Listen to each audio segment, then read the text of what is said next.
എന്താ അവസ്ഥ അല്ലേ?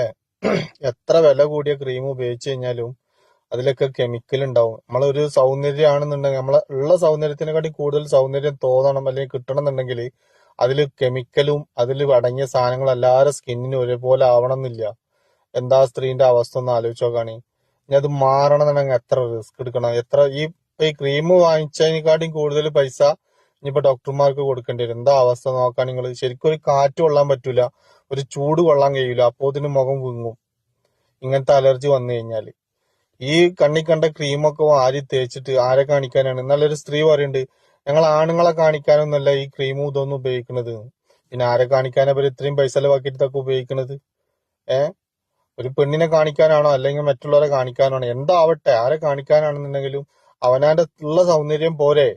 അതിന്റെ അപ്പുറത്തേക്ക് എങ്ങനെയായാലും നമ്മൾ ഒരു മുഖം കഴുകി കഴിഞ്ഞാൽ കഴിഞ്ഞില്ല അതിന്റെ കാര്യം. എന്താ അവസ്ഥ, സ്ത്രീന്റെ അവസ്ഥ ഒന്ന് ആലോചിച്ചോ.